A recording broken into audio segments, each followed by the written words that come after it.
পুরানো আমলের কথা। এক গ্রামে ইমরান নামী এক লোক থাকত। তার মুদি দোকান ছিল। নিজের আয় থেকে কোনো রকমে সে নিজের আর তার একমাত্র ছেলে ফারিসের পেট চালাত। তার ছেলে ফারিস ততদিনে যুবক হয়ে উঠেছিল, কিন্তু সে কখনো ফারিসের কাছ থেকে কোনো কাজ করায়নি। একদিন হঠাৎ ইমরানের ইন্তেকাল হয়ে গেল। এই ঘটনায় ফারিস খুবই বিচলিত হয়ে পড়ল, কারণ তার বাবা ছাড়া এই দুনিয়ায় তার আর কেউ ছিল না। সে একা বসে ভাবতে লাগল, আব্বা যেন আমাকে এই দুনিয়ায় একা ফেলে চলে গেল। তার বাবার এক বন্ধু তাকে সান্ত্বনা দিয়ে বলল, ধৈর্য ধরো বাবা, আল্লাহর ইচ্ছায় এটাই হয়তো মঞ্জুর ছিল। এখন তোমাকেই তোমার বাবার ব্যবসা সামলাতে হবে। ফারিস খুবই বুদ্ধিমান আর জ্ঞানী ছিল। সে তার বাবার দোকান সামলাতে শুরু করল, কিন্তু তার দোকানে কোনো গ্রাহক আসত না। একদিন সে ভাবতে লাগল, এভাবে চললে কয়েকদিনের মধ্যেই না খেয়ে থাকার দশা হবে। তারপর কিছুদিন কেটে গেল।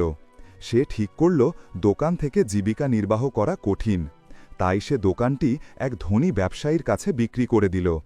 তারপর সে ভাবল, এই টাকা দিয়ে আমি পাশের শহরে গিয়ে কোনো ছোটখাটো ব্যবসা শুরু করব।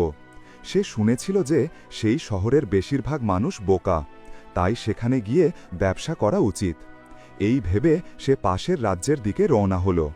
কয়েকদিনের সফরের পর সে একটা বড় শহরে পৌঁছাল। তারপর সে ঠিক করল প্রথমে এখানকার বাজারগুলোর খোঁজ খবর নেওয়া উচিত, তারপর কোনো কাজ শুরু করা যাবে। ফারিস বাজারে গিয়ে ঘুরে দেখল, এবং যখন সে পরিস্থিতি বোঝার চেষ্টা করল, তখন তার মনে হল এখানে তো দ্রব্যের দাম খুবই বেশি, আর তার কাছে যে টাকা আছে তা দিয়ে কোনো ব্যবসা শুরু করাই সম্ভব না। অনেক ভেবেচিন্তে সে একটা অভিনব কৌশল ভাবল। সে বাজারে একটা দোকান ভাড়া নিল এবং দোকানের উপরে বড় বড় অক্ষরে লিখে দিল, বুদ্ধি বিক্রি হয়।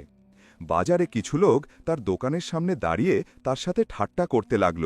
তারা বলতে লাগল, বুদ্ধি কি কোথাও বিক্রি হয় নাকি? কি বোকা লোক এটা! কে কিনবে বুদ্ধি? লোকেরা তার দোকানের সামনে দাঁড়িয়ে এমন কথাবার্তা বলছিল, কিন্তু ফারিস উচ্চস্বরে ডেকে বলতে লাগল, শোনো ভাইয়েরা, আমার কথা মানো। কারো না কারো কখনো না কখনো বুদ্ধির দরকার পড়তে পারে, তা সে ছোট বাচ্চা হোক বা বুড়ো। আজ তোমরা আমার ওপর হাসো, কিন্তু একদিন এমন আসবে যখন আমি তোমাদের সবাইকে বুদ্ধির জোরে হারিয়ে দেব। আসলে ফারিস তার নিজের মতো অটল ছিল। লোকের ঠাট্টার তার উপর জোর পরিমাণ প্রভাব পড়ল না। সে তেমনি ডাকাডাকি করতে থাকল। এমনকি তার দোকানের আলোচনা পুরো শহরে ছড়িয়ে পড়ল। লোকেরা একে অপরকে বলতে লাগল, আজকাল আমাদের শহরে এক বুদ্ধির ব্যবসায়ী এসেছে। কেউ বলত,